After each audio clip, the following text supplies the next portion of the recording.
Wanafunzi wakamuuliza Yesu, na itakuwaje? Haleluya. Amen. Wakamuuliza Yesu, hao ni wanafunzi. Lakini ukienda Luka 17 ni Wafarisayo waliyemuuliza Yesu, na siku ya mwisho kutakuwaje? Amen. Haleluya. Amen. Kwa hivyo ni kuonyesha kila mtu kuna kitu namwambia, kuna siku ya mwisho, kuna wakati wa mwisho, kuna jambo linakuja kutendeka. Bwana asifiwe. Na wakati wote ndio Mungu, maandiko ikisema kitu, kwa maana wakati Yesu aliulizwa kutakuwaje, ni kwa nini hakueleza mambo mengine? Aliwapea ishara ya kitu ambacho walikuwa wanajua, walikuwa wanasoma katika vitabu zao, kwa maana walikuwa wanasoma Torati. Kwa hivyo ni kama sisi siku ya leo, na Yesu alikuwa anaongea kuhusu ya mambo ambayo ilikuwa imetendeka miaka kama 5,000 iliyokuwa imepita. Haleluya.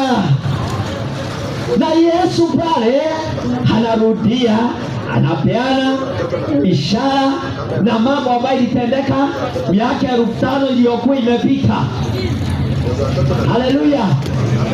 Akapeana akasema, kama jinsi ilivyokuwa wakati wa Nuhu. Haleluya. Kama jinsi ilivyokuwa wakati wa Loti. Amen. Wakati wanafunzi walimuuliza, aliwaambia kitu kile kile. Akawaambia kama jinsi ilivyokuwa wakati wa Lutu, wakati wa Noa. Amen. Haleluya. Amen. Mafarisayo wakaja katika Luka 17 wakamuuliza Yesu. Yesu akawarudia kile kile, akawaambia kama jinsi ilivyokuwa wakati wa Nuhu, kama jinsi ilivyokuwa wakati wa Lutu. Haleluya. Yesu anarudia tena. Haleluya. Amen. Ni kuonyesha hao watu walikuwa watu wa kulipenda na kulielewa neno la Mungu, na walikuwa wameshawishika Torati ni ya kweli. Amen. And that's why Jesus was doing a reference. Alikuwa anafanya reference kwa sababu alikuwa anaongea na watu ambaye walikuwa wameamini Torati. Haleluya. Haleluya. Amen. Ni kumaanisha wanafunzi walikuwa wanaamini Torati. Haleluya.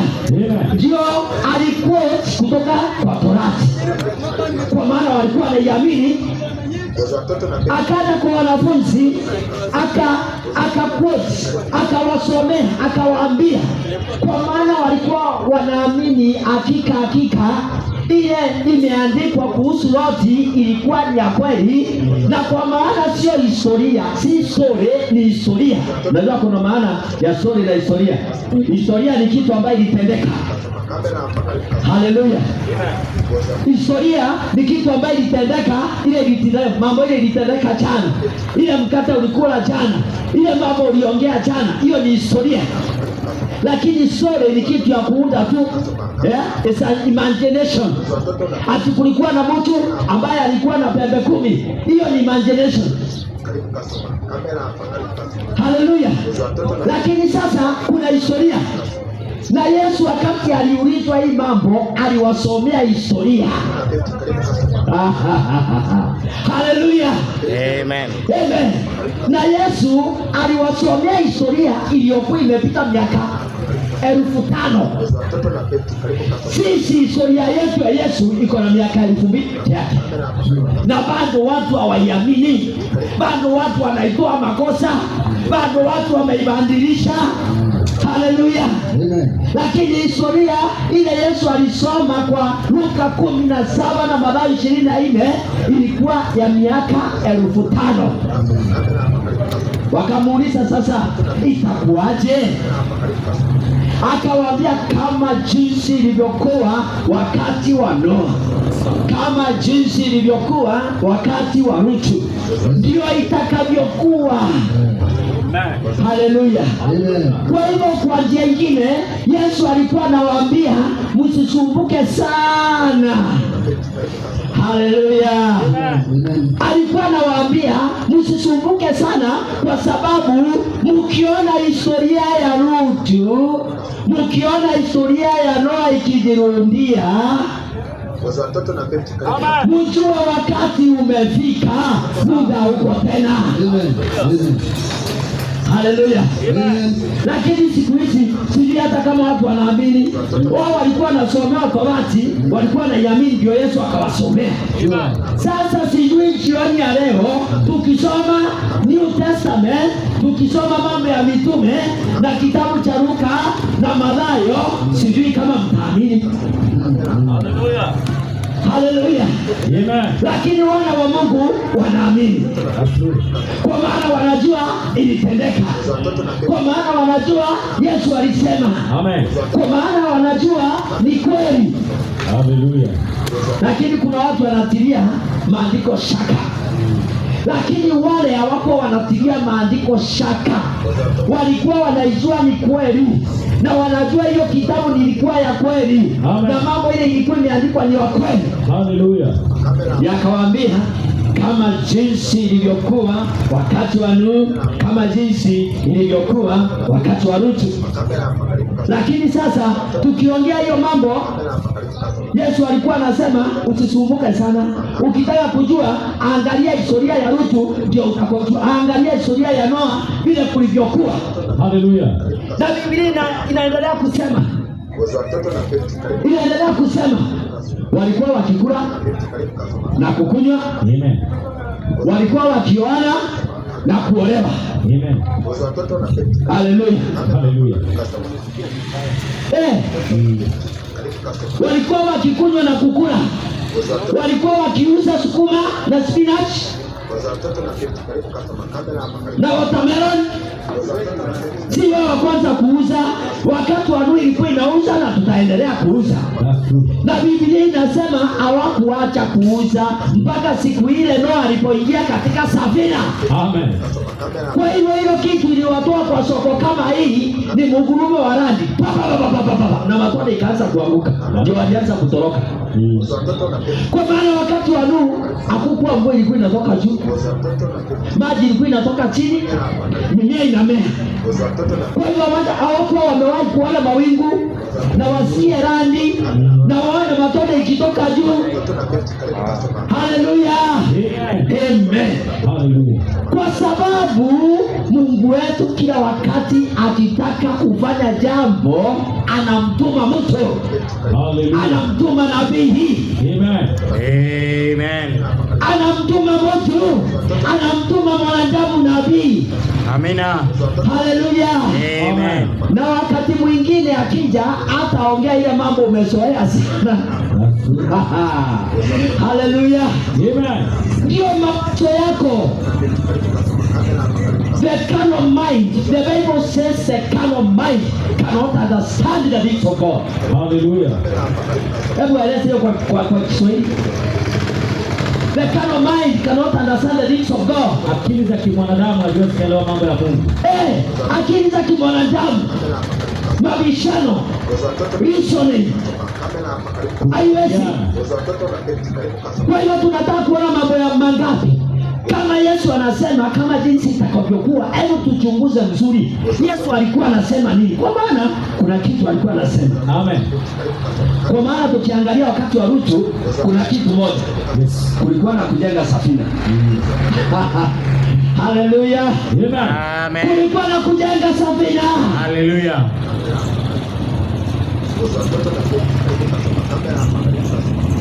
Katika wakati wa Lutu kulikuwa na nabii. Amen. Nabii ambaye alijenga safina. Haleluya. Kwa hiyo wakati maandiko yanasema kama jinsi itakavyokuwa wakati wa Nuhu, anamaanisha kutakuwa na nabii wa kujenga safina. Haleluya. Haleluya. Amen. Amen.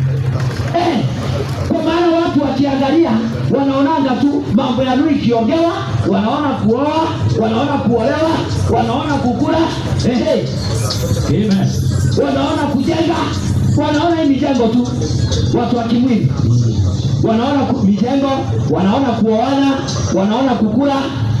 Haleluya. Amen. Lakini kuna upande ule mwingine wa kiroho. Watu wa dunia wakikula na kukunywa, Mungu kuna kitu alikuwa anafanya na mtu fulani ambaye alikuwa anaitwa Nuhu. That's true. Haleluya. Amen.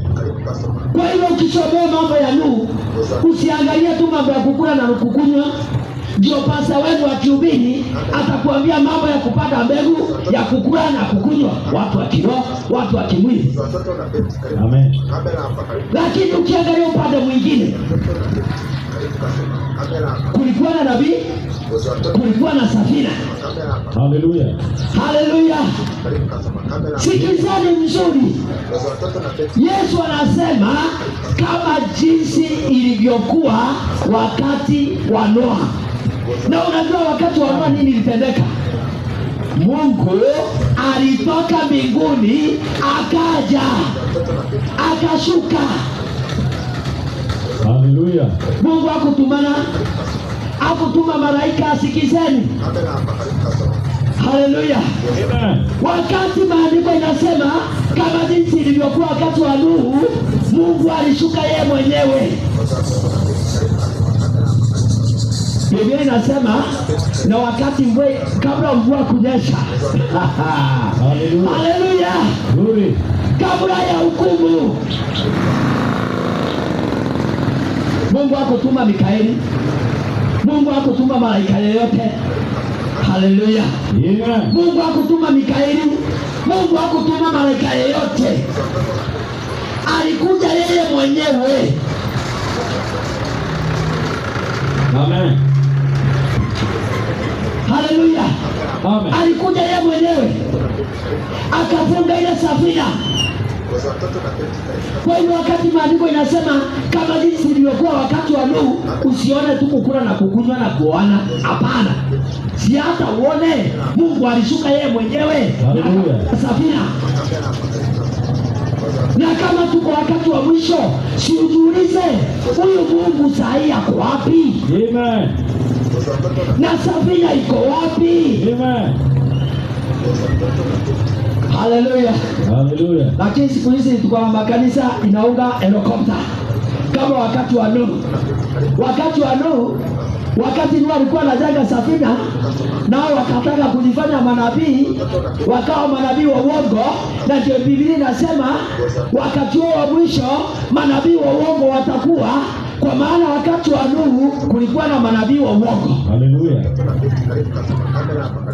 Wakati nabii anasema tujenge safina, wao wanaona milima. Nabii anaona milima. Nabii wa uongo anaona milima. Hallelujah. Wakati Biblia inasema peana bure kama jinsi umepewa, nabii wa uongo anasema panda mbegu. Amen. Haikuanza saa hii. That's true. Ilianza wakati wa Noa. Wakati maandiko inasema tubu dhambi, unaambiwa kuja jinsi ulivyo. Hallelujah. Kwa maana kama jinsi ilivyokuwa wakati wa Noa, manabii wa uongo. Wakati Noa anajenga safina kulingana na ile mpangilio wa Mungu.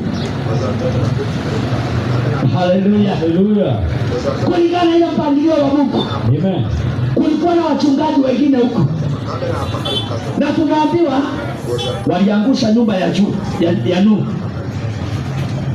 wakimchekelea, Amen. wakimwambia wewe Nuhu, wewe akili yako ni mbaya, wewe kutoka uzaliwe na uwe mzee mpaka saa hii, umewahi kuona mvua imetoka huko juu? Hallelujah. Wakamwambia wewe kwa wazimu, kwa sababu unataja mambo hatuelewi, unataja mambo hatuelewi. Lakini nabii akiwa na jicho la kinabii alikuwa ameona kuna maji ilikuwa imetengwa ya angani, ilikuwa huko. Haleluya. Lakini kulikuwa na wachungaji, manabii wa uongo, wanaambia watu ni uongo, ni uongo, ni uongo. Maji inatokanga hivi juu na iendaki juu sana. Kwa milima tutaenda huko na tukae huko na Nuhu aibike na hiyo dini yake ya kujenga safina, na maeneo ilikuwa imejengwa na mtu mwingine fake, inaonekana fake. Haleluya. Haleluya. Amen. Na injili ya Yesu wakati mwingine kwa watu ambao wanapotea inaonekana fake. That's true. Kwa hivyo wakati tunaambiwa kama jinsi ilivyokuwa wakati wa Nuhu, unaona injili ya Yesu, injili ya Nuhu ilionekana very fake. That's true. Inaonekana very fake injili ya Nuhu. Na manabii wa wakati huo, manabii wa uongo, wakaita injili ya Nuhu ni fake. Injili inakataza wanawake kuhubiri. Injili inakataza mabishop ambao wameoa wanawake wengi. Injili inakataa mama kanisa kwa maana hakuna deaconess. Injili fake. Nani atapenda hiyo? Nani atapenda hiyo? Haleluya. Haleluya. Amen. Amen. Injili ya Yesu kila wakati inaonekana fake. That's true. Injili kubali wanawake kufanya kile wanataka na kuvaa ovyo ovyo. Unaona? Ndio inasema kama jinsi ilivyokuwa wakati wa Rutu. Inasema Rutu na Nuhu. Kwa nini? Wakati wa Rutu alitazama huko chini akaona kosti ng'ombe hao. Na nini inakuanga huko Mombasa? Tunaambiwa akatazama Kiadaini, akateremka huko. Na upande wa chini nini inakuanga huko? Wanawake uchi. Haleluya. Ambao wanaitwa watalii. Haleluya. Amen. Injili ya Lot. Injili ya Lot. Wakateremka huko. Sasa injili ikaonekana ni fake. Injili ya Yesu kila wakati inaonekana fake. Injili inakemea wanawake, inakemea wahubiri wale wameoa mara 3 mara 2, inakemea deaconess. Hakuna deaconess, hakuna mama kanisa, inakemea kila kitu. Nasema hiyo ni injili fake. Hiyo ni injili fake. Haleluya. Amen. Kwa maana ile mti ilijenga ile safina ilikaa mti fake. Mti ilikuwa na mashimo. Ile relation ya Yesu inakaa ipendeki, inakaa ovyo ovyo. Haleluya. Ina utamu yoyote. Hakuna kuimba utamu ya Yesu pale. Utamu ya Yesu hapana, ni neno la Mungu. Utamu ya Yesu ni kuamini neno lake. Haleluya. Kwa hiyo injili ya Rutu ikawa ni ngumu sana. Injili ya Nuhu ikawa ni ngumu sana. Hii injili ya Nuhu nani ataiamini? In this generation, hawajui we are intelligent. Hawajui tumesoma. Hawajui tuko na degree. Amen. Hawajui. We have unisex trousers. Hallelujah. Kwa maana walikuwa wamesoma. Amen. Hallelujah. Glory to God. Unisex. Injili ya Nuhu anaambia watu kujeni hapa muingie mtaokolewa. Wanakuja wanachungulia, unajenga na mti aina gani? Wanaona mti iko na mashimo. Mwelezi. Si mtu umeshikana sana. Ni mti ovyo ovyo, ukiweka kwa maji inaota. Amen. Hallelujah. Hallelujah. Lakini hekima ya Mungu. Amen. Hallelujah. Amen.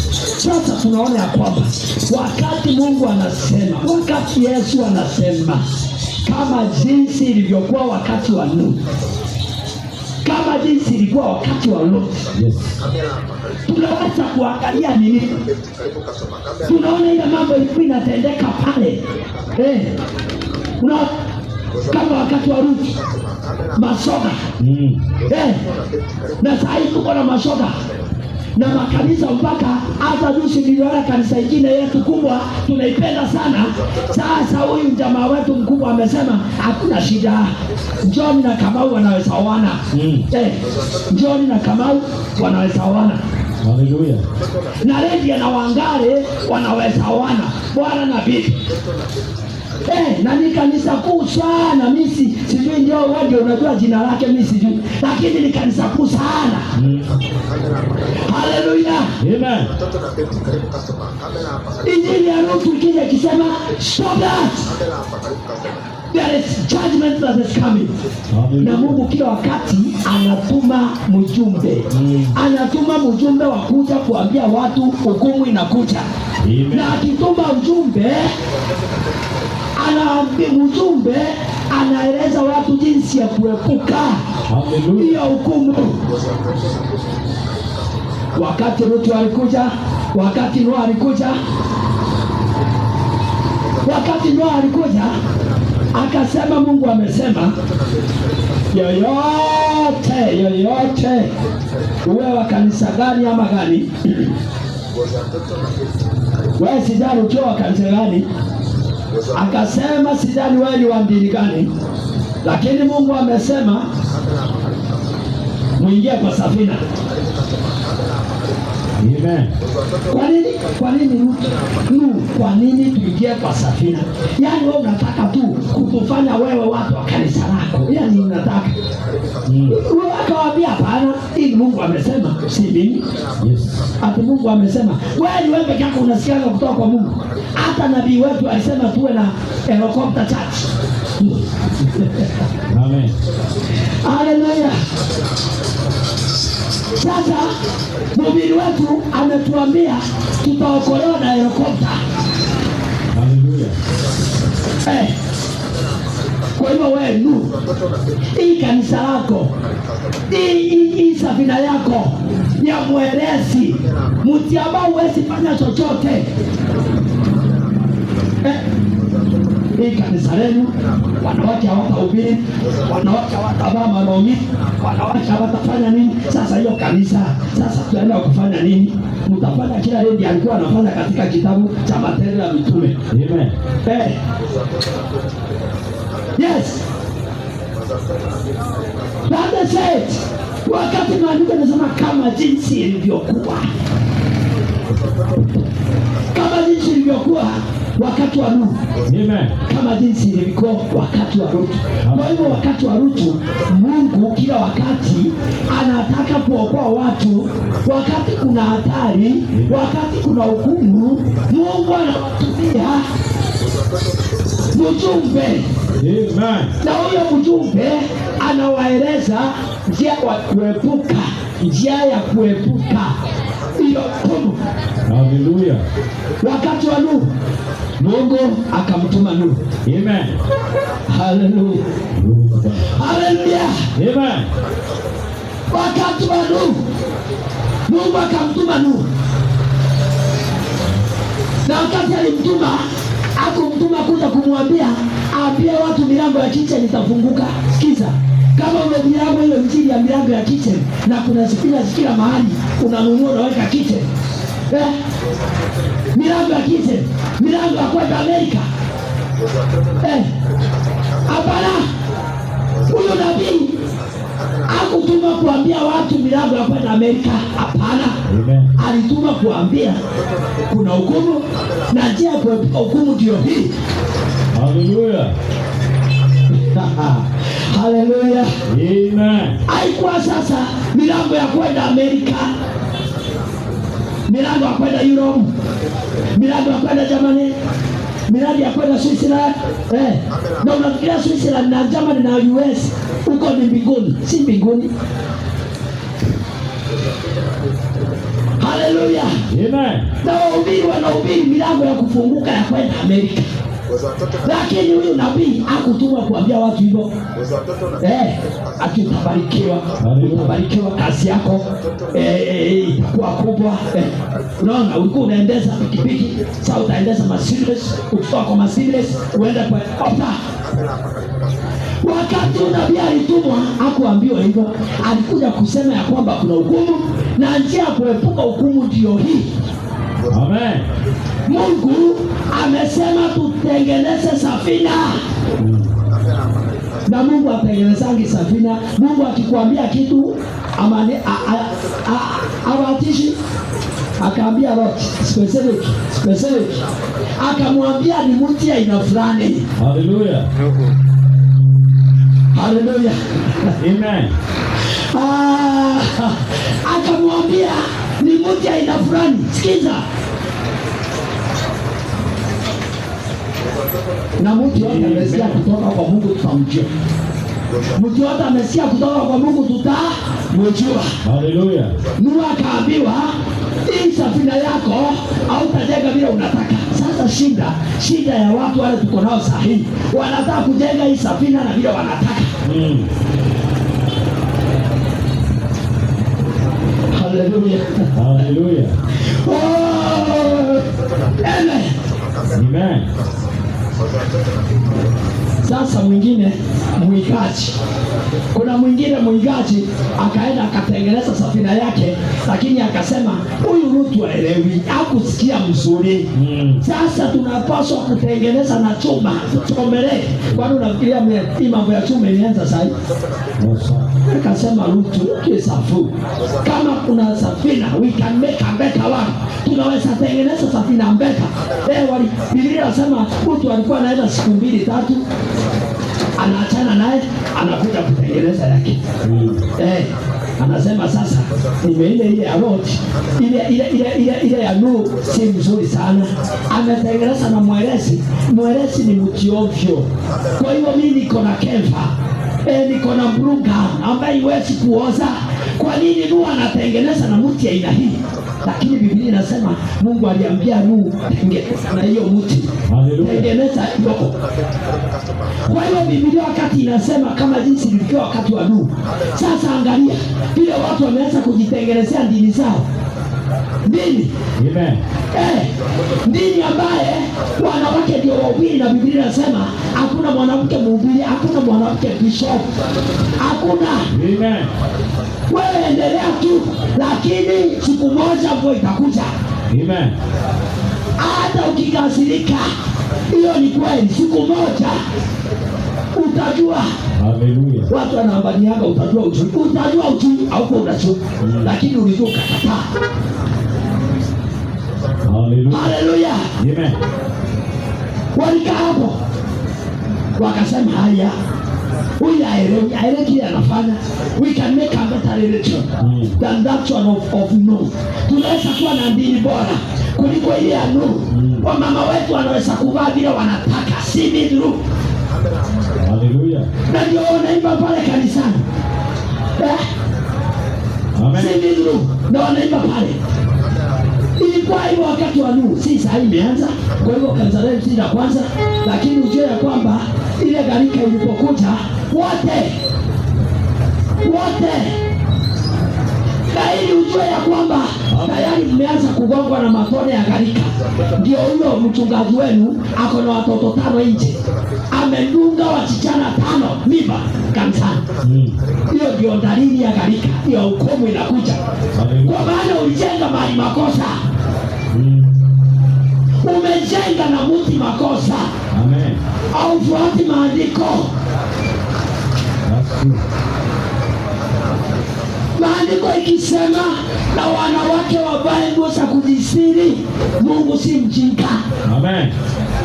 Anajua hakuna mwanaume ataona mwili wa mwanamke ukiwa wazi. Hakuna. Amen. Hakuna. Lakini watu wamekuwa wakiroho sana. Hapana. Tumekuwa wakiongea na dini. Shanda musena, haleluya, haleluya. The following day kamsana kwa kona mimi. Hii mimba ni ya nani? Ni ya mchungaji. Na ina vichwa. Anapelekwa kisiri, anatolewa mimba. Hiyo ni dalili ya matone ya gharika, uko unaangamia. Hiyo ni dalili ya kwamba umejenga na mti makosa. Amen. kwa maana umekataa neno la Mungu. Biblia inasema kama jinsi ilivyokuwa wakati wa Nuhu ndio itakavyokuwa. Unaona, watu walifikiria mambo yote ambao walifikiria, wakajifanyia. Wengine wakatengeneza helikopta, ndio unasikia ambapo na helikopta charge, gharika ikija tukaenda huko juu, tukae huko purum purum purum purum purum mpaka gharika ipite. Amen. Haleluya. Amen. Oh, ando atende ile amaremire makere kainya awaiguru makiuga nyawa okuthi nemaka hele munyaka onokia we Jehova taurewa onokirienu ngoro yakwa ina maithori uyetere inya awaiguru.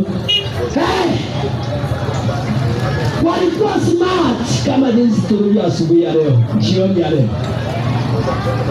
Yesu akaulizwa sasa itakuwaje? Akasema kama jinsi ilikuwa wakati wa Nuhu, kama jinsi ilikuwa wakati wa Loti. Hebu tuende wakati wa Loti sasa. Kidogo wakati wa Loti. Loti ndiye huyu, lakini watu wanaonanga Loti sana. Loti, watu wakupenda ulimwengu.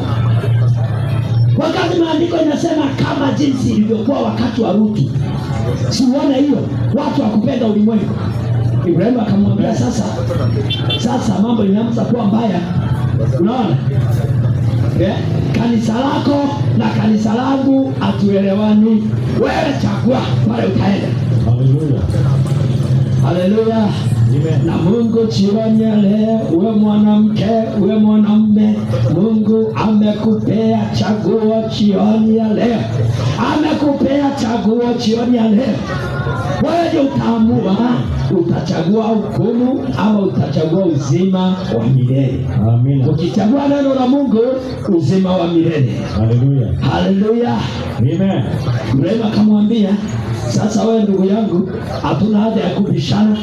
Hatuna haja ya kubishana kwa sababu mimi Mungu amenitokea. Mimi mwana na wana wa Mungu hawabishanangi. Haleluya. Wana wa Mungu hawabishanangi. Si kama makanisa ya siku hizi mpaka wanawekania sumu. Sasa anawekea mwingine sumu kwa maana kanisa lake imeanza kuwa na watu wengi kuliko kanisa lake. Unaona?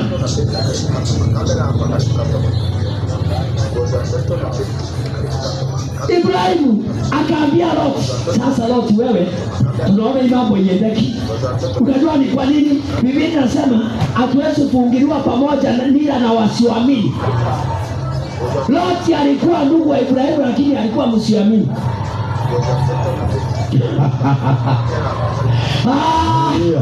Haleluya.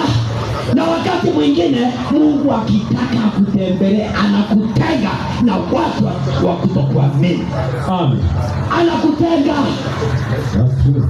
Kwa maana Mungu alikuwa na utaratibu wake wa baraka, na kuna njia Ibrahimu alikuwa abarikiwe, na mradi Lutu alikuwa hapo, Ibrahimu angebarikiwa. Amen. Sasa ikabidi Mungu awatenge. Jitenge. Uwapende lakini ujitenge. Usihusike ushirikina wa kiroho na dhambi na kutoamini. Ibrahimu akamwambia sasa afanye hivi. Wewe ukienda upande wa juu, nitaenda upande wa chini. Ukienda kushoto, nitaenda kulia. Sasa Ibrahimu mwana wa Mungu anampea Lutu kwanza chaguo. Amen. Haleluya. Amen. Biblia inasema mahali pale roho yako iko, hapo ndio urithi wako uko.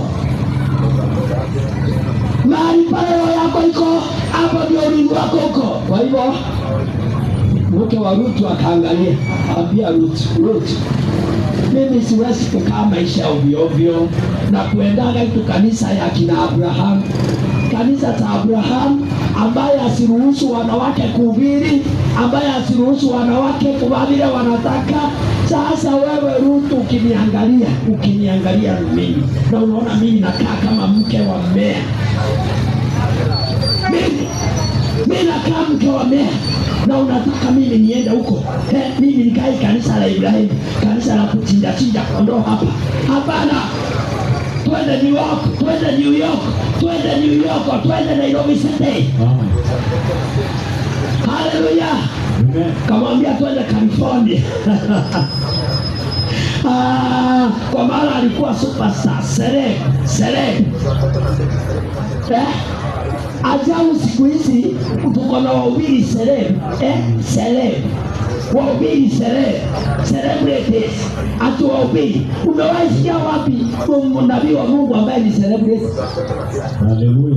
Wote walikuwa wanakataliwa kwa maana ya injili ile walikuwa na ubiri. Hakuna mhubiri celebrity. Ukisikia mhubiri celebrity ni kwa sababu ni mwenye dhambi amepatana.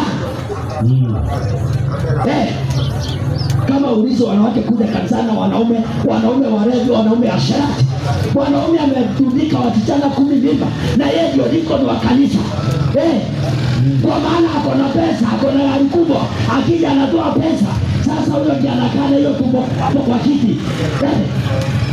Haleluya. Na ni kanisa, ati kanisa. Jana tuliambiwa kuna makusanyiko ya shetani.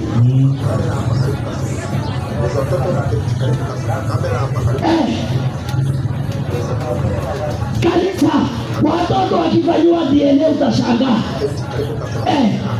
Siku moja watu waweko laini kanisani, waambiwa kila mtu atuto hapa afanye DNA.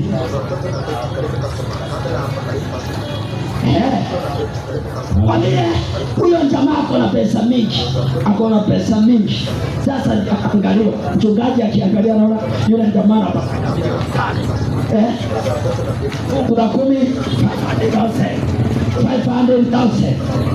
Sasa unaona wakati wa Rutu. Mtu wa Rutu anaambia Rutu, hapana, mimi siwezi enda kukaa na hii tundini inahubiri mambo ya wanawake wasubiri. Hapana, hiyo ni tundini fake. Hiyo ni lelezo ni iwezi aminiwa na mimi. Hapana Rutu, fanya hivi. Unaona hiyo New York City huko. Unaona huko Sodo ilikuwa mahali pa watalii. Pesa ilikuwa inafutika kama nini. Haleluya. Rutu naye kwa maana alikuwa mpenda wanawake na kuona uchi. Akamwambia you have a better idea. Okay. Twende kiandaini huko Sodo. Mahali wanaume wanalala na wanaume. Imagine sasa wewe unapeleka mke wako mahali wanawake wanalala na wanaume wanalala na wanaume na una aibu wanaume. Na Rutu anafuruzwa huko na mke wake, ati twende wapi? Twende Sodo, twende California. Pale wanawake wanatembeaga uchi na wanaume. Hizi wanaume wanatembea uchi kama wanyama. Na tuwali zimefika hivi. Ati ni inaitwa nini? Ati ni generation zero ama ni X ama ni nini? Wana sasa wana wa Mungu wako na wana wa Mungu na generation moja ya Yesu Kristo. Hallelujah. We don't have that nonsense in the church of the living God. Amen. We are the children of God. Whether you are 100 years, whether you are 50 years, whether 1 year, you are a child of God. Hallelujah. Hallelujah. Amen. That's what we have in the church of the living God. Hiyo ndio tuko naye. Tuko na wana wa Mungu wateule. Si kama wengine wanatuambia unajua wewe sikuwa mteule lazima ukufe. Sasa wakati Paulo alikuwa anaandikia wateule wa Korintho, wakati Paulo alikuwa anaandikia wateule katika kanisa la Korintho, alikuwa anaandikia mochari kwa wa Korintho. Alikuwa anaandikia watu wako hai. Na kama unangoja uwe mteule, ukikufa wewe kifo haiwezi kukubadilisha. Amen. Haiwezi. Unakufa mwenye dhambi, utafufuka mwenye dhambi. Haijalishi hata kama wewe ni deaconess, hata kama wewe ni nani, haijalishi wewe ni nani, utakufa mwenye dhambi na utaamka mwenye dhambi. Hallelujah. Sababu kwa Loti akaambia Loti, sasa mimi unaona with my good lipstick, naona mimi siwezi kukaa kwa hivyo vivuvi kama Sara. Unaona Sara yeye ni tasa. So you cannot compare me with Lisa. You cannot compare me with Lisa.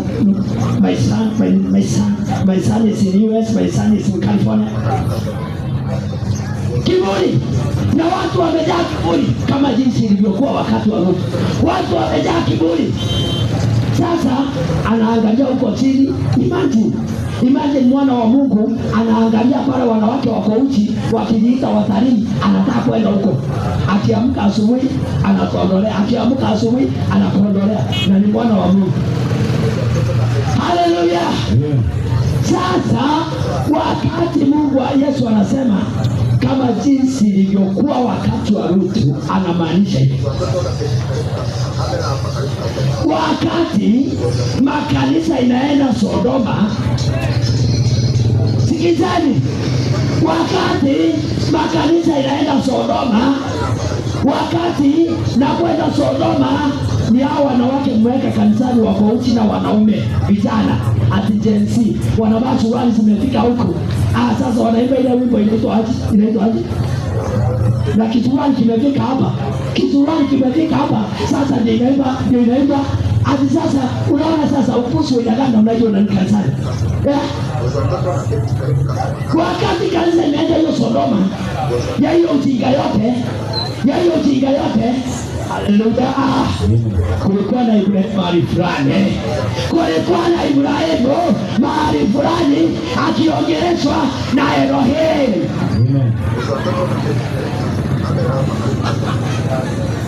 Haleluya. Kwa hivyo usiwe wakati mnafanya hiyo upuzi kanisani na ujinga, wakati mnafanya hiyo mambo yote, haleluya, Elohim Mungu katika mwili ametembelea Ibrahimu. Kwa hivyo Biblia inasema wakati Yesu alisema kama jinsi ilivyokuwa wakati wa Lutu, anamaanisha wakati makanisa watakuwa wakifanya mambo ya ujinga huko, kuna mahali Mungu atakuwa akiongea na Ibrahimu. Haleluya. Na kuna wana wa Ibrahimu jioni ya leo. Wakati kanisa imeteremka Sodoma, wakati kanisa yetu imeteremka Sodoma, mambo ya Sodoma yote inafanyika kanisani, na wewe ufunguki macho uone uko Sodoma, na pasa anakaa hapo mbele, unafikiria pasa ni upako wako naye. Haleluya.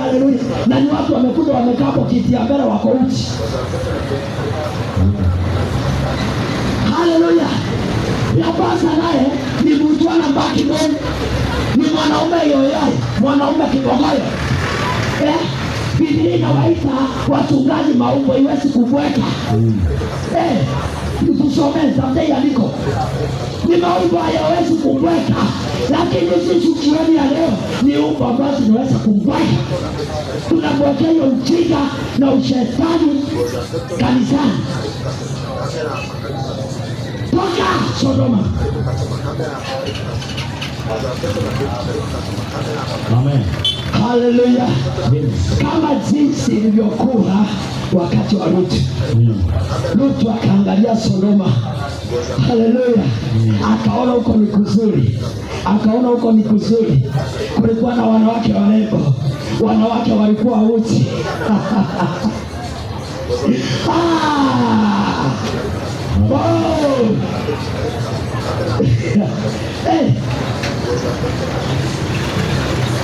Oh my. Na hiyo andiko uliangalia uone inatimia wakati huu, wakati Sodoma imejaa kanisani. Sodoma, wanaume kwa wanaume, wanawake kwa wanawake, na ungali unaendelea hiyo kanisani, kwa maana wewe uko na upako wa mke wa Loti na Loti mwenyewe. Wewe uko katika familia ya Loti. Haleluya. Mliangalia kiandaini, mnaenda kosi kuona wanawake uchi huko na wanaume siku hizi, unaona wakapenda huko sana, kwa maana kulikuwa na pesa. Kama California juzi, wanaenda na mambago wakisema hatutaki Mungu huku, hatutaki Mungu huku. Mungu naye akatokea hapo boom na moto. Wakajaribu kuzima hiyo moto, hakuna. Akawaambia hiyo ni kionjo ya Sodom, hiyo ni kionjo ya Sodom, hiyo ni kionjo ya Sodom. Kama unataka kujua vile Sodom ilikuwa, piga simu California leo, watakueleza. Ndio utajua siku moja maji hapa na hiyo itayeyuka, utaingia huko ndani, itakusaidia, itakuwa ikichemka California. Mpaka mmoja one of the aspirants ambaye alikuwa anasimama anaitwa Kamarani, nyumba yake pamoja kuwa na vice president ikaungua. Haleluya! Kwa nini? Roho ya Sodoma Mungu anaichoma moto. Roho ya Sodoma Mungu uchoma moto. Na California Sodom ingine. Na California ikatutia Sodom kwa manyumba. Kwa kitu inaitwa YouTube. Kitu inaitwa YouTube na DSTV. Sasa mnaonanga Sodoma mulileta kwa nyumba yenu na umewekea watoto. Wote ni watoto wa Sodoma. Wako Sodomu katikati. Haleluya! Wako wapi? Sodomu katikati. YouTube kuona photography na nini? Science imejua kundiru na wana wa kutotii, the sons of disobedience, kama jinsi ilivyokuwa wakati wa Lutu, kama jinsi ilivyokuwa wakati wa Nuhu. Lakini mkiambiwa neno kama jinsi ilikuwa wakati wa Lutu, wanasema achana nao. Hiyo ni ile tumuhubiri, ni mnatuelewa tu. Nikala kaonsea kana akili. Ni tula tukanisa tunatokea huku. Hata ya Lot ilikuwa imetokea umumu, hawakuelewa. Na Ibrahimu akatembea Sodoma. Anaenda akiuliza, akakuja uhitaji, tutamani Mungu, ukipata hata mmoja utachoma Sodoma. Elohim anasema nitafikia consider that. Akaja uhitaji, akupata hata mmoja. Wakaenda kwingine. Unajua walikuwa naenda wanahubiri hizi tunahubiri. Wanasema kuna tuhubiri tulikuja hapo hata hatujavaa mzuri by the way. Si kama pasta wetu. Pasta wetu anavanga kiatu na kai na suti ambayo imenyoroka doro. Sasa wanatuambia nini? Hawa wana digrii. Pasta yangu ako na ndindi. Unaona? Wakati Ibrahimu alianza kuhubiria Sodoma, akaambia Loti, unajua mimi nimetembelewa na Elohim. Haleluya! Na jioni tuko hapa kwa maana Elohim ametembea. Elohim ametembea wakati wa jioni tena.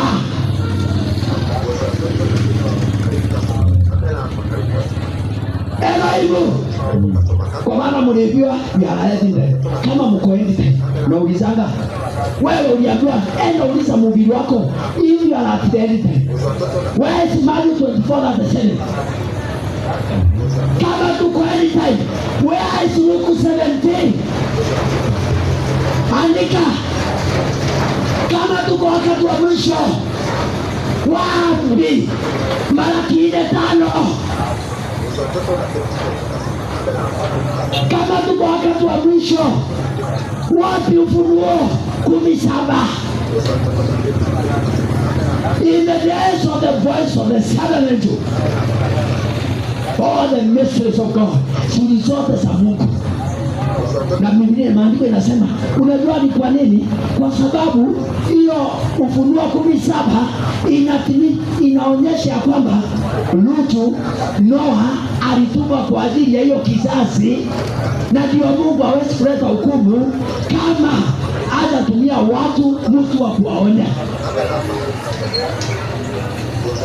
Kwa hivyo wakati maandiko kama jinsi ilivyokuwa wakati wa Nuhu, ndugu yangu, jaribu kuangalia mahali kuna Elohim. Kwa maana ukiona Sodoma, ukiona wanawake wanaoana, Mariamu anaoa Mary na Joseph anaoa George, haya angalia upande mwingine, karibu kuangalia Elohim. Kwa maana kuna Elohim na kuna Ibrahimu wanatembea. Haleluya! Kuna Ibrahimu na Elohim wanatembea wakitafuta mmoja. Yes. Mukiona Mariamu anaolewa na Joseph na Joseph anaolewa na Kenuthia, angalia upande mwingine. Kwa maana kuna Ibrahimu na kuna Elohim na kuna Sara. Lakini watu sasa waonangi wanaonanga tu Sodoma, wanaonanga haleluya. Maandiko inasema kama jinsi ilivyokuwa Ibrahimu akiwa mlimani, akiwa anaongeleshwa na Elohim. Hao malaika wengine walikuwa wameenda Sodoma kulala na wasichana.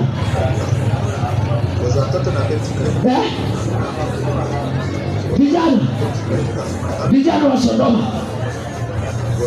wa Sodoma, Generation X, Generation inaitwa millennial, na ingine inaitwa Gen Z, na ingine ndio hao wakakuja tu.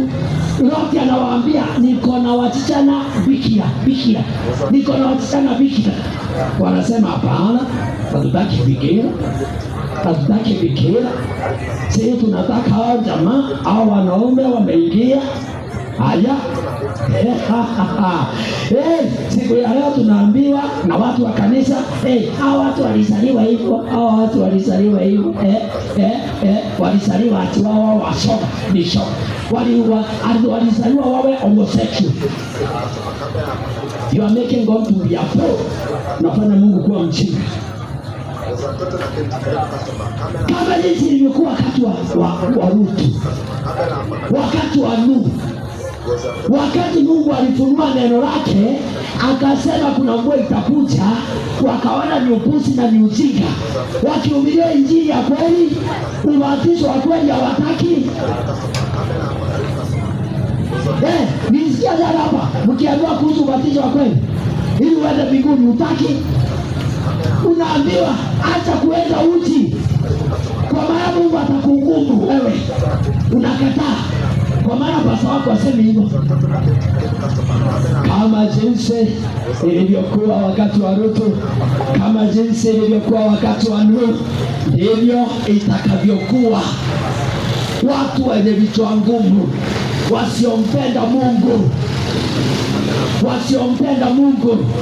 watu hawawezi kuona Mungu akitenda.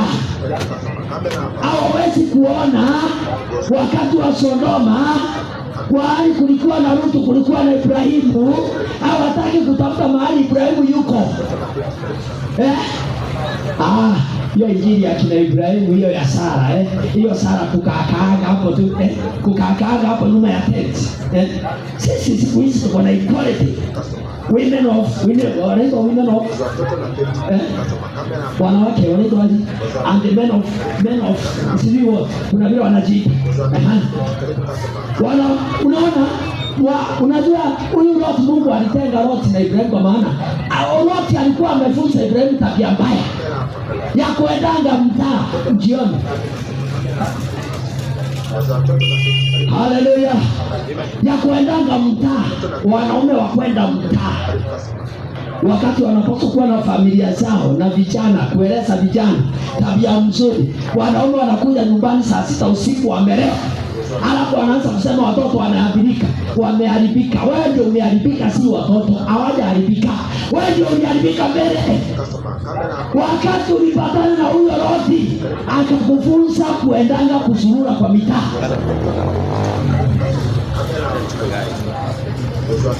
Wewe wakati alikufunza kwenda kusurura kwa mitaa, hizi ukae na familia yako, msome Biblia, wafunze tabia mzuri. Wewe mnaenda kugonga muzinga. Unagonga mzinga, unakuwa mjinga.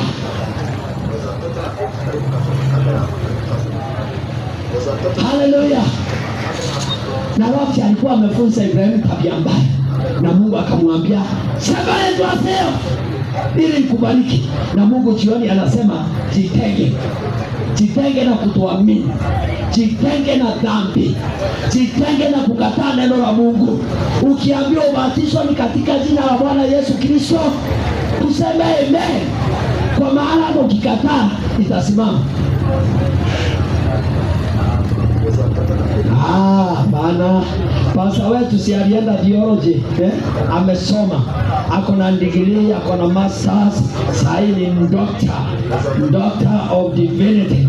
Kwa hivyo sasa wewe ni nani? Wewe hata hujaenda class 1 ama 2, hata tujue umetokelezea wapi. Okay, hata Nuhu hapo ametokelezea anywhere, lakini alikuwa anasema ukweli na moto ulishuka. Bwana cheki wa Bible. Wewe kwanza kama uko hapo, wewe kama uko hapo, sai ukileta mtu mmoja aliyebatizwa katika jina la Baba, Mwana na Roho Mtakatifu, mtu mmoja aliyebatizwa katika jina la Baba, Mwana na Roho Mtakatifu, unataka tumpe nani ile gari yako, si ndio? Aende naye hiyo. Kuna watu hapa hata pikipiki hawana ama isikeni. Wakuja tuwapatie mtu mmoja aliyebatizwa katika jina la Baba, Mwana na Roho Mtakatifu. Tukupe gari ya bure. Na sisi sote tutakuja tuwe wa kanisa lako, na tutatoa fungu la 10 tukiwa waaminifu sana. Kama hiyo batizo umebatizwa, hauwezi kufanya hata tukiweke 5,000 hapo uchukue, na soko yako labda uko ile kona hapo si 2,000. 5,000 hauwezi chukua. Yani tukusoma kwa maandiko utuonyeshe mtu mmoja aliyebatizwa katika jina la Baba, Mwana na Roho Mtakatifu. 5,000 tukupatie, lete moja. Haleluya. Lakini wanajizasa, wanasema hapana, mchungaji wetu hakusema hivyo, na wanaenda kusimu. Wakati wa Noa waliangamia, wakati wa Lutu, wakati Ibrahimu walipita huko wakitafuta mmoja, wakisema tutapata nani, na tulipata 2, hawakupatikana. Tukipata 3, hawakupatikana. Tukipata 5, hawakupatikana. Ibrahimu wakasema hii injili ya Ibrahimu ni ya ujinga, hatuwezi amini. Wewe unataka tuende huko milimani tukakaanga kunuka kondoo, tukivua kondoo? Sisi ni watu wa Bontao. Tunaelewa, tumesoma, tuko na dini. Pasta wetu ako na degree 5. Sasa wewe ni nani? Wewe Ibrahimu. Haleluya. Lakini hata hivyo Ibrahimu walikuwa wanatembea na Mungu, ambaye alimtembelea na akamwambia haleluya. Ibrahimu, Sodomu ikiangamia, Ibrahimu anapewa siri za ufalme wa mbinguni. Haleluya.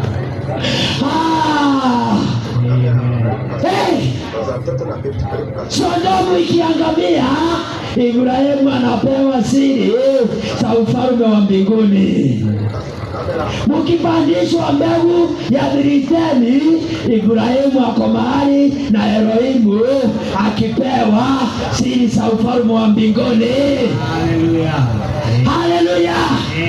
Ibrahimu akaja akaambia, Elohimu akaja akaambia Ibrahimu, mimi sitakuficha, wewe ni rafiki yangu, sitakuficha haya mambo.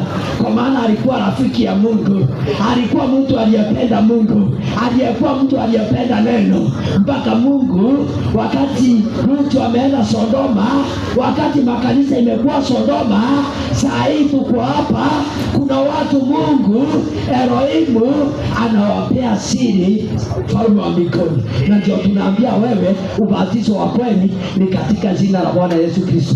Kwa nini? Elohimu ametutembelea. Yes, Elohimu ametutembelea, na ndio tunakuambia meza ya Bwana sio kamkate mnakulaga asubuhi, haikuwa lunch breakfast,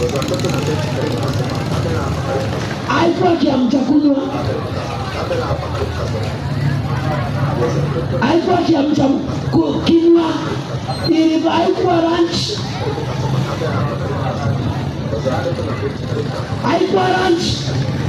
ilikuwa ni chakula cha jioni. Na ukitaka nitakuonyesha even in the shadows, katika vivuli. Wakati wale Israeli walikuwa wanatoka, walifanya hiyo Passover wakati wa jioni, na Yesu akaja akafanya wakati wa jioni. Haleluya. Na Yesu akafanya akasema, mwe mnafanya hivi kwa ajili ya ukumbusho wangu, ukumbusho wa kifo changu.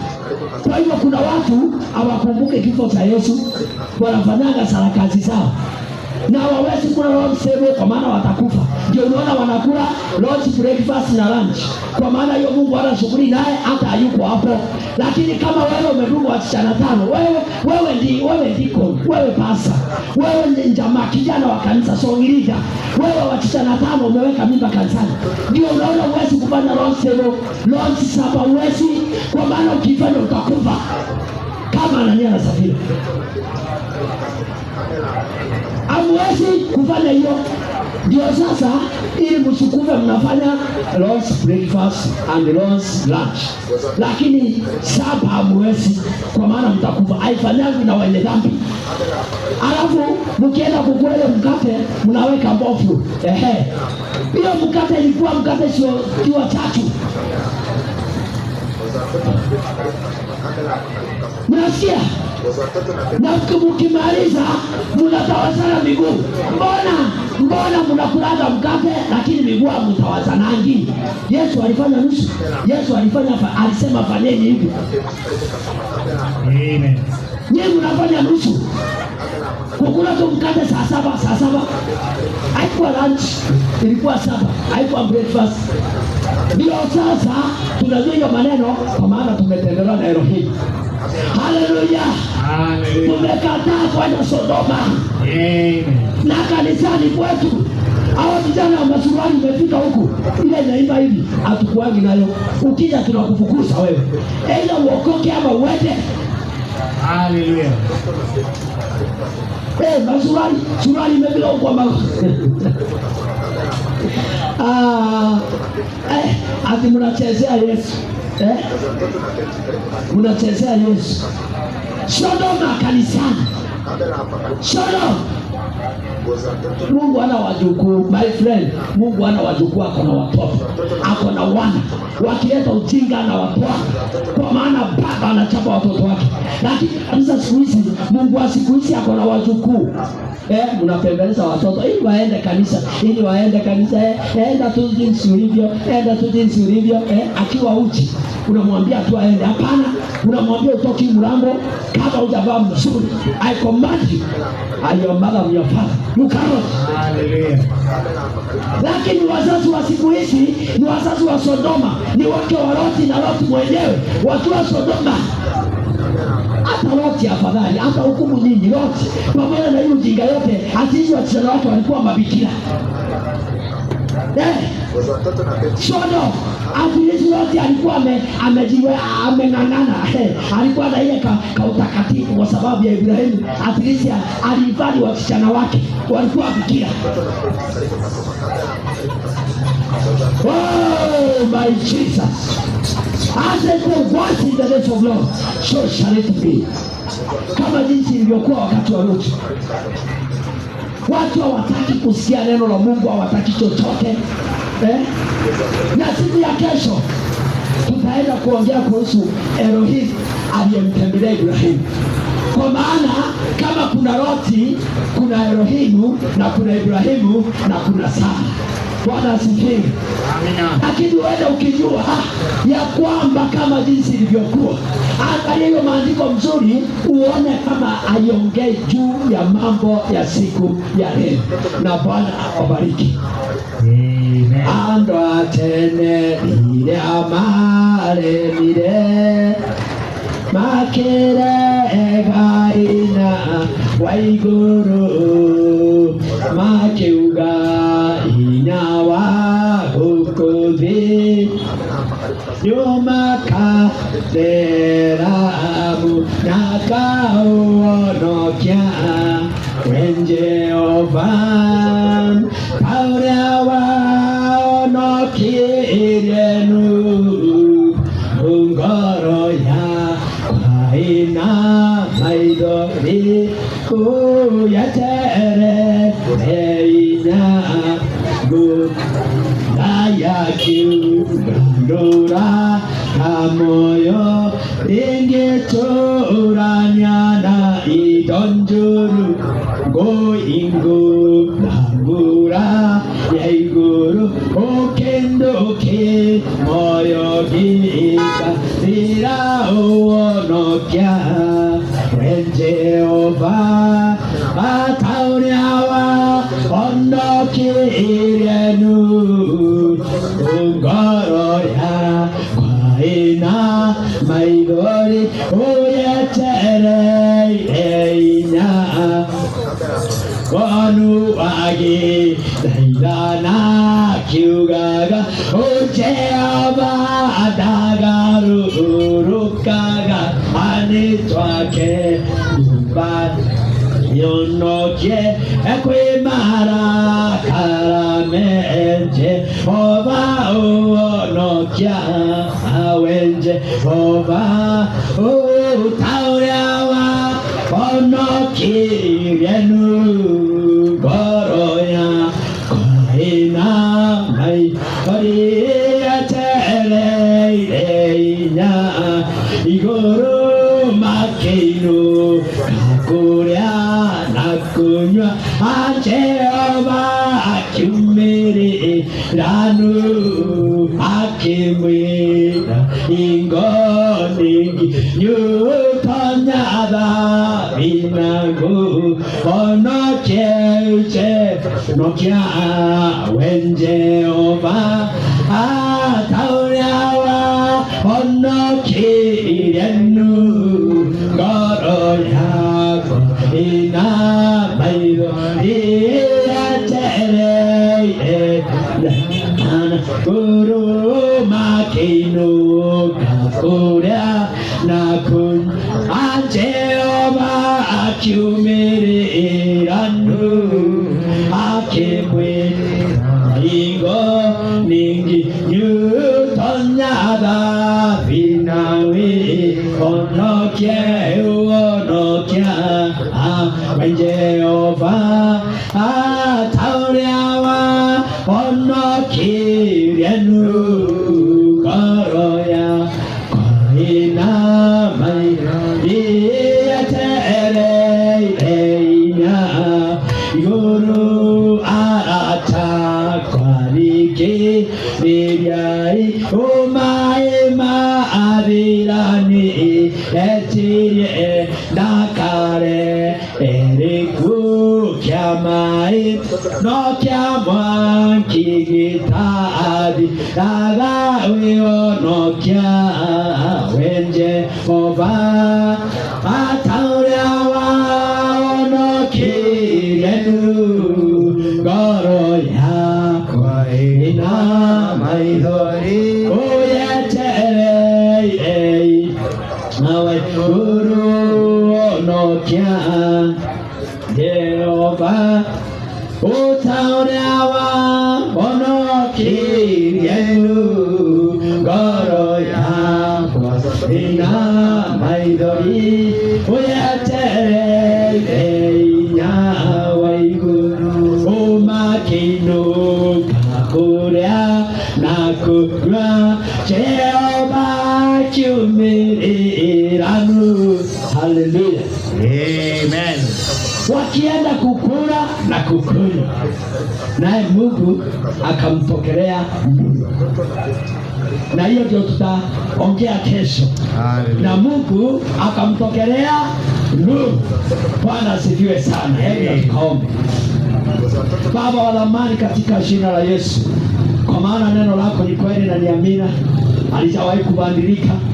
Na hata leo Mungu wetu, kama jinsi ulivyowakumbusha wanafunzi na Wafarisayo wakati waliuliza na itakuwaje, Baba ukawaambia kama jinsi ilivyokuwa wakati wa Nuhu ndio itakavyokuwa, Na Baba yetu, tuko hapa jioni ya leo tukijikumbuza ya kwamba na kuona dalili zote ya kwamba tumefika kama jinsi ilivyokuwa wakati wa Nuhu.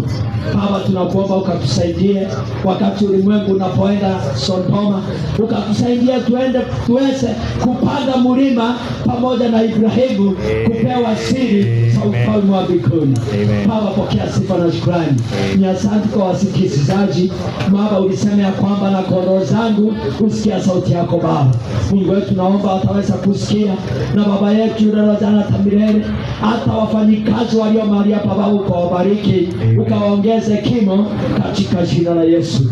Tunasema ni asante kwa sababu ya mji wa Witendye Baba yetu, kusije kukakosa kama jinsi Ibrahimu aliyokosa katika mji wa Sodoma. Tunajua kwamba hapa Witendye kuna wana wa Mungu. Mungu wetu, tunaomba ukawaite na hii sauti kawafikie, wakajue kama jinsi ilivyokuwa ya kwamba kuna Elohimu, kuna Mungu mkuu, kama jinsi alivyoshuka wakati wa Nuhu, kama jinsi alivyokuwa na wakati wa Ibrahimu, wakati wa Loti, hata sasa ameshuka miongoni mwetu. Pokea sifa na shukrani, na katika jina la Yesu Kristo tunaomba na kuamini. Haleluya. Rukamarumi ilileta andewa irerumagirira mubiji nanyo ijoyo yadikuriyo narusyo yumemo muye mudenya nochukonino oraga muye kimuraidagitagamaigoi kimwe irashigo shakumuruma. Bwana asifiwe sana. Kwa hivyo tunashukuru Mungu jioni ya leo, maana tayari ameshanena. Unajua yeye anasema katika neno lako ya kwamba katika lugha ya kugugumiza yeye huongea na watoto wake. Kwa hivyo uende uangalie katika njia fulani, ama mhubiri anafaa kuwa katika njia fulani, ama anafaa kuwa katika njia fulani, lakini wakati mwingine Mungu anaongea na watoto wake katika hiyo njia. Wewe wazia kama ungekuwa wakati wa Musa. Musa, unajua alipotokewa na Mungu, aliambia Mungu hata sijui kuongea vizuri, maana Musa alikuwa ule mtu wa kigugumuzi. He was a man who was stumbling tongue. Kwa hivyo kabla aongee neno moja angechukua muda akisema na Mungu alisema kabla make sentence. Na hapo ndipo wengine kama akina Dala na Kora waliona ya kwamba, je, Musa, kwani ni wewe peke yako Mungu anayeongelesha? Blessed be the name of the Lord. Kwa hivyo kama jinsi ilivyokuwa wakati wa Noa, ndivyo itakavyokuwa katika kuja kwa mwana wa Adamu. Na hizo ishara tunaziona miongoni mwetu. Kama jinsi ilivyokuwa wakati wa Sodoma na Gomora, vivyo hivyo siku za Lutu. Maana Lutu aliishi Sodoma, na kile kilifanyika kule kitakachofanyika wakati wa kuja kwa mwana wa Adamu. Lakini jambo moja ni kwamba Noa alipata neema mbele za Mungu. Bwana asifiwe sana. Na naamini ya kwamba pia jioni ya leo kuna watu ambao watapata neema mbele za Mungu, sababu yeye ni yule jana, leo, kesho na hata milele. Blessed be the name of the Lord. Kwa hivyo wapenzi, Mungu awabariki sana, na Mungu awe pamoja nanyi. Ninapomalizia nitawapatia hadithi kidogo ambayo inaongea kuhusu wakati ambao miaka ya pale nyuma kabisa, wakati ambapo mwanadamu angeshika mwanadamu na aweze kumuuza awe mateka. Haswa sana ilifanya na wazungu. Walikuwa wanakuja Afrika, wanateka wa Afrika, wanapeleka katika hizo nchi zao, wanawauza. Na wakiwauza wanakuwa ni watu wa kutumikia mabwana wengine. Bwana asifiwe sana. Unajua pia ni mfano mzuri. kwa vile ambavyo Israeli ambayo ilikuwa ni taifa teule la Mungu ilienda katika nchi ya Misri na wakaanza kutumikia ile nchi. Bwana asifiwe sana. Na wakawekewa mabwana, taskmasters, watu ambao wangewalazimisha kufanya mambo ambayo wao wangetaka. Haleluya. Unajua kulikuwa na wale ambao walikuwa ni wauzaji wa hao mateka, the brokers, wenye wakikuja kwa hivyo kazi ya ubroka hii kuanza leo, imekuwa tangu kitambo. Bwana asifiwe sana. Na pia usisahau kuna mabroka wa kimbinguni, wanafanya brokerage hapa, wanakuambia tutakupeleka mbinguni, lakini wanakupeleka kwingine. Bwana asifiwe sana. Maana hiyo ndio kazi ya broker. Yeye anatafuta mahali ambapo atafanya nini? Atafaidika, mahali ambapo kuna hela. Bwana asifiwe sana. Kwa hiyo hata hizo enzi kulikuwa bado na mabroka, na jioni ya leo kunao mabroka wa kiroho. Haleluya. Bwana asifiwe sana. Wako wengi sana, maana wao Mungu wao ni nani? Paulo alisema Mungu wao ni nani? Tumbo, maadui wa msalaba. Ndio usome Paulo.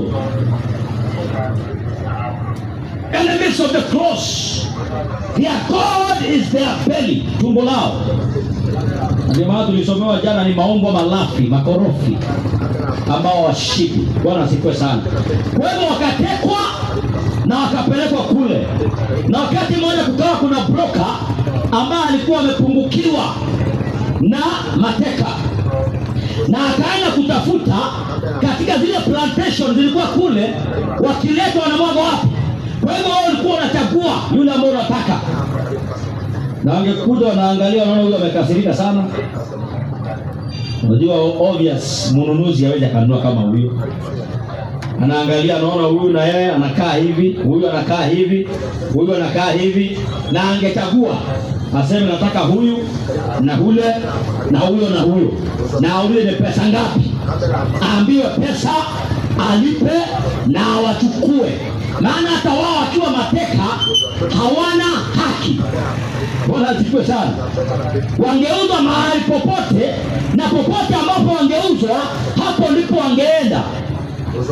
Na huyu broka siku moja akawa akitembea, akakuuliza, haya, hamjaleta new stock? Hamjaleta stoko mpya ya mateka? Akasema hatujaleta bado, lakini kunao wachache ambao wanachapachapa kazi kule, wenda uangalie uone ni mgani ambaye atakupendeza na uchukue huyo, uone kama utasaidika. Na yule broka akaingia, akaanza kuwakagua, lakini ya kushangaza ni kwamba akiwakagua wote hakuona yule ambaye anafaa, lakini akaona pale kuna kijana mmoja ambaye ni mchangamfu sana, alazimishwa kufanya kazi. Yeye hajanuna kama wale wengine, hajakasirika, yeye anafanya mambo akiwa kifua mbele. Haleluya. Na akamwambia, mimi sijapata, lakini kuna mmoja ambaye nimemwangalia na ningependa uniuzie huyo. Akamuuliza, mgani? Huyo kijana.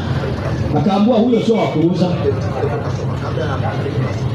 Bwana asifiwe sana. That one is not for sale. Amen. Unasema pibe na mmoja. Amen. Akataka kujua kwa nini yeye si wa kuuzwa. Kwani yeye ni mateka maalum? Kwani yeye ni mateka special? Ama yeye ndiye mkubwa wa wale mateka mengine, wa mateka wengine? Ama kwani wewe unamfanya hapo kwa njia gani hii ambayo anajiendesha naye? Hata mwenye konde akamwambia, sikiliza, hii jambo imenisumbua muda wangu wote, na nikaanza kutafuta kwa nini huyu kijana yeye anaanga huzuni, anakaanga amefurahia. Hauwezi ukamchapa ndio afanye kazi, hauwezi ukamlazimisha kufanya jambo lolote, na hiyo ndio maisha yake. Akaangalia, akaambiwa, na nilipofanya uchunguzi na utafiti, nilikuja kujua huyo kijana katika Afrika, katika ukoo ambao ametoka, the tribe ambao ametoka, baba yake ndio mfalme wa huo ukoo. Kwa hivyo hata akiwa hapa na yeye ni mateka, anajua kwamba yeye ni mwana wa mfalme wa ukoo fulani, na ndio maana angetembea kifua mbele na kila jambo angefanya pasipo kunungunika. Bwana asifiwe sana. Na alikuwa tofauti sana na mateka wale wengine wote. Blessed be the name of the Lord. Amen. Na ndio maana alikuwa kijana tofauti. Na ndio maana kama huyo alikuwa tu ni mtu ambaye anajua ya kwamba tu baba yake ni mfalme wa ukoo.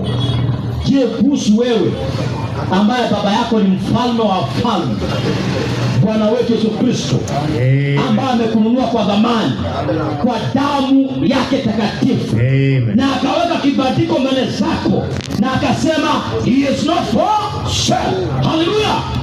Bwana asifiwe sana, ya kwamba wewe sio wa kuuzwa, tayari umenunuliwa kwa dhamani. Haleluya. Bei yako, dhamani yako imelipwa, na ile ilipwa ni zaidi ya pesa, ni zaidi ya mali, maana ni mtu ambaye alitoa uhai wake kwa sababu yako. Amen.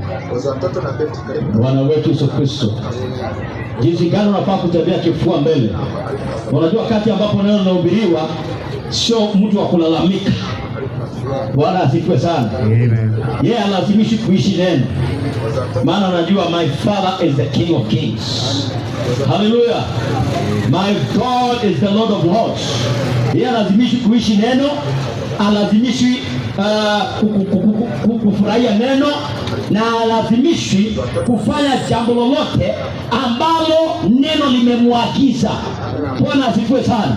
Na ndio maana wakati mwingine wewe mwenyewe jipime, wakati unaposikia neno la Mungu, mwelekeo wako kwa aina gani? Bwana asifiwe sana. Mwelekeo wako kuhusu hilo neno, ama mtazamo wako kuhusu hilo neno uko aje? Si Yesu alisema kondoo wangu wanaijua sauti yangu, lakini ya mgeni hawawezi wakaifuata.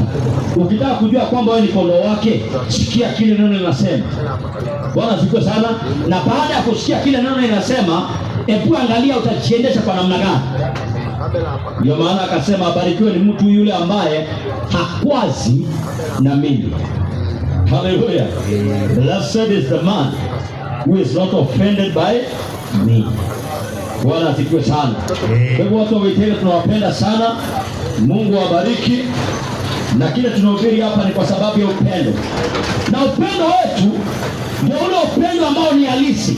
Sisi hatuna unafiki wowote. Na hivi kesho tutatofautisha upendo wa siku hizi na ule upendo halisi. Bwana asifiwe sana. Amina. Yes. Sababu leo watu wanadanganyana, wanapendana, lakini hakuna kupendana. Kile kiko ni unafiki. Bwana asifiwe sana. Amen. Sababu mtu ambaye anakupenda hawezi akataka uingie katika makosa. Mtu ambaye anakupenda hawezi akataka uingie katika hatari. Mtu ambaye anakupenda hata anaweza jitoa sababu yako, because that person loves you. Lakini upendo wa siku hizi ni ule upendo wa kinafiki. Naambia nakupenda. Lakini baada ya kuambia unapendwa na janga lifanyike, unaachwa peke yako. Na wengine ndio wanakupangia hiyo jambo. Bwana asifiwe sana. Amen. Na wanakuambia hapa kando, wanakuonyesha nakupenda. Lakini pale kando, hapa usoni wanakuonyesha nakupenda. Lakini na nyuma mahali ambapo umuoni, anakupangia njama ya kuanguka kwako. Bwana asifiwe sana. Amina. Na wakati unalia, hiyo ndio furaha yake. That is the love that you have today. But you are looking for the genuine love. Bwana asifiwe sana. Amen. Upendo wa Mungu ni wa ajabu. Upendo wa Mungu ni wa ajabu. ni wa ajabu, upendo ukoaje, umeunganisha mwanadamu na Mungu, umeunganisha mwanadamu na Mungu, umeunganisha mwanadamu na Mungu, upendo umeunga mataifa yote, mataifa yote umeunganisha, kweli mataifa yote umeunganisha, mataifa yote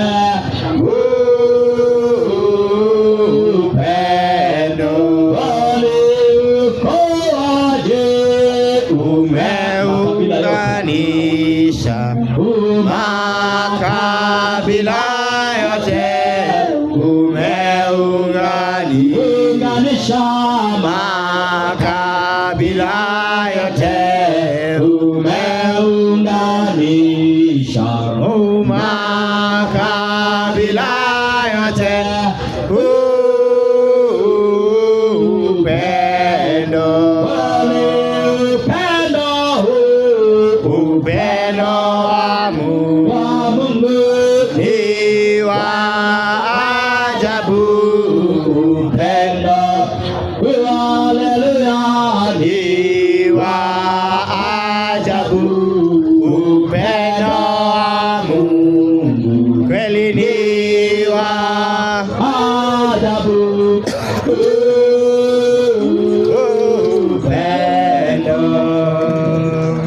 Mungu awabariki sana.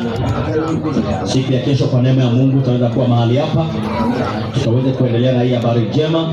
Kama uko na swali, tuko mahali hapa, njoo uliza swali lako, na kama pengine ungependa kupeana maisha yako kwa huyu Bwana wetu Yesu Kristo ambaye ametuletea habari za uzima na habari za kifo, maana yote imewekwa mbele zetu hata jioni ya leo, na ndio maana tunakumbushwa hata wakati wa Noa, uzima na uhai na kifo kiliwekwa mbele ya kila mwanadamu, na ni wao walikuwa waamue, lakini wengi wakachagua ya kwamba watapokea kifo, kwa sababu ni wachache sana walioingia ndani ya safina. Na safina ya siku ya leo sio kama safina ambao Noa alitengeneza. Safina jioni ya leo ni kuingia ndani ya Yesu Kristo, maana Warumi 8 mstari wa kwanza inasema wazi ya kwamba hakuna hukumu kwa wote walio ndani ya nani? Ndani ya Yesu Kristo. Kwa hivyo hiyo ndio safina yetu jioni ya leo, na njia ya kuingia kwake ni kupitia kubatizwa ndani ya maji mengi katika jina la Bwana Yesu Kristo, upokee ondoleo la dhambi zako, na kisha utapokea kipawa cha Roho Mtakatifu. Maana ni kupitia Roho mmoja sisi wote tunabatizwa ndani ya mwili mmoja ambao ni mwili wa Yesu Kristo. Bwana asifiwe sana. Kwa hivyo kama uko pale na ungependa kupeana maisha yako, ungependa kuingia ndani ya hiyo safina, tunaweka huu mlango wazi, ukaweza kukaribia jioni ya leo, tuweze kuomba pamoja na Mungu ataweza kukubariki. Na pia kanisa letu tulisema tuko hapa Jomoko pale katika hapo kwa footbridge, ukiwa hapo juu utaona building inaitwa Royal Care Business Park, Royal Care Business Center. Tuko hapo third floor. Hapo ndipo tunakutana, na hapo ndipo tunahubiri hii Injili. Kila ambavyo tunahubiri hapa, hivyo ndivyo tunahubiri ndani ya kanisa bila kubadilisha. Sababu gani? Sisi kama kanisa ni kukuelekeza kwa nani? Kwa Yesu Kristo. Haleluya. Maana yeye ndiye njia, ndiye kweli na uzima wa milele. Kama uko pale na pia uko na hitaji mbalimbali, huyu Yesu Kristo ambaye tunamhubiri ni yeye yule jana, leo, kesho hata milele. Amini kulingana leo hitaji lako katika moyo wako, na Mungu ataweza kukubariki. katika jina la Yesu Kristo. Kwa hivyo mbarikiwe sana. Tunapoinamisha jicho zetu tuweze kuomba tukisema ni asante Bwana wetu Yesu Kristo kwa neema ambayo umetupatia na kibali mbele zako Mungu. Ishime Bwana. Hata tunasema ni asante kwa watu wako wote ambao wamesikia sauti, tukiomba sasa Roho Mtakatifu ambaye ni mwalimu wa kweli akachukua hilo neno Baba na akaliweke jinsi inavyostahili katika mioyo yao kwa utukufu wa jina lako Mungu. Ishime milele Bwana, tukiomba hilo neno likapate kuzaa matunda ya aina yake. Mpendwa dhamani Baba, ukawalinde usiku ulio mbele yetu na ukatulinde pia mpendwa dhamani, na hata siku ya kesho tunapoamka Bwana na kujiandaa kwenda nyumbani mwako, uwe pamoja nasi, utufunike kwa damu yako mpendwa dhamani, utuongoze na utulinde mpendwa mbinguni, katika jina takatifu Yesu Kristo. Na mpendwa dhamani, ukitupatia fursa ya kuwa mahali hapa tena kwa sababu ya hii injili mpendwa mbinguni, tutalisifu na kulitukuza jina lako Bwana. Bariki biashara za watu wako Mungu. Heshima milele Bwana, ambao wametusikia jioni ya leo, hata wote Baba ambao wamesikia sauti, tunawainua mbele zako jioni ya leo Bwana, katika jina takatifu Yesu Kristo, tukiomba mpendwa dhamani ukakutana na wao katika njia ya kipekee, katika jina takatifu Yesu Kristo. Na zaidi tunaomba Bwana ukafungue fahamu zao na ukafungue macho yao ya kiroho Baba, ili wakaweze kukutambua na kukujua mpendwa dhamani, na kujua neno lako mpendwa mbinguni, kwa utukufu wa jina lako Mungu. Ishimile Bwana. Hata marafiki zetu mpendwa dhamani ambao wametupatia mahali hapa Baba, tukasimame mbele ya biashara zao, tunaomba Bwana baraka zako juu yao mpendwa dhamani. Tunaomba ukalinde biashara zao Bwana, na ukajifunike mpendwa mbinguni kwa damu takatifu ya Yesu Kristo aliye mfalme na mkombozi wetu Mungu. Ishimile Bwana, ukawapatie kibali mbalimbali mpendwa dhamani, kwa utukufu wa jina lako Mungu. Ishimile Bwana, ukawabariki mpendwa dhamani, na ukajaze Bwana hata gara zao kwa utukufu wa jina lako Mungu. Ishimile Bwana. Hata pia Bwana rafiki yetu ambaye ametusaidia pia Bwana umeme, ukambariki Mungu. Ishimile Bwana, maana wewe sio mdeni. Wakati mmoja ulichukua chombo cha Simoni ukatumia Bwana kwa kuhubiri, na Bwana usiku kucha wako wamepata chochote, na ukampeleka Bwana katika ulindi wa bahari, na ukamwambia Petero, shusha nyavu zako ukapate kuteka samaki kwa wingi. Na mpendwa dhamani Bwana, tunaomba baraka maalum kwa ndugu yetu mpendwa dhamani John, katika jina takatifu Yesu Kristo. Hata wapendwa ambao wanashirikiana pamoja, ukawabariki Mungu. Ishie milele Bwana, kwa sifa na utukufu wa jina lako mpendwa mbinguni. Na maana wewe ni yule jana, leo, kesho na milele, mfalme wa mbinguni. Wote akashuhudia baraka zako vile ambavyo Simon Petero alishuhudia baraka zako Bwana, na sifa na utukufu zikakurudie. Tunamkabidhi mikononi mwako Baba, pamoja na biashara zake zote mfalme wa mbinguni. Kazidi Bwana kutakasa mahali hapa, kazidi kupasafisha mpendwa dhamani kwa siku ambayo tutakuwa mahali hapa Baba, ukajitolee sifa zote na utukufu wote mpendwa dhamani Bwana. Uinuliwe na uabudiwe, maana hakuna mwingine aliye kama wewe. Tunapoelekea manyumbani, tunaomba Bwana ukatulinde, ukatuhifadhi Bwana, na ukatufikishe kila mmoja wetu salama, na sifa na utukufu zikakurudie.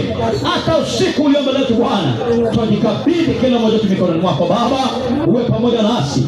Walio na mahitaji mbalimbali unayaona katika mioyo yao Bwana, ili Bwana ukashuhudia kwamba hili neno la kweli. Kutana na hayo mahitaji yao, wanaolilia biashara zao Bwana, ukaziinue katika jina la Yesu Kristo. Aliye na hitaji la jamii yake Bwana, mfalme wa ajabu, ukatembelea hiyo jamii mahali palipo na hitaji hilo Bwana, na ukatatue kwa utukufu wa jina lako mfalme wa mbinguni Bwana. Hata walio na mizigo, walio na mioyo migumu Bwana, ukaweze kuwarahisishia mioyo yao na kuiyeyusha kwa utukufu wa jina lako Mungu. Ishimile Bwana. Ambao hawana amani ulituachia amani ipitao fahamu za mwanadamu.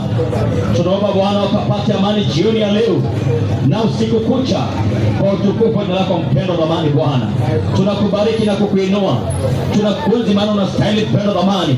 Hata huyo ambaye Bwana tayari anasema utataja hitaji langu, tunaomba ukakutane nalo Bwana na ukalitimisha kwa utukufu wa jina lako mfalme wa mbinguni, maana ni wewe yule jana, leo, kesho na hata milele.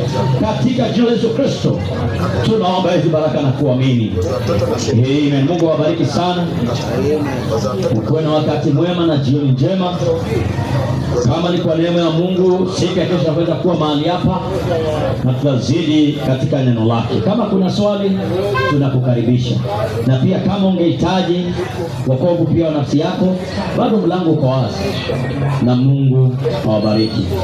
Katika jina la Yesu Kristo na waifanye. Amen.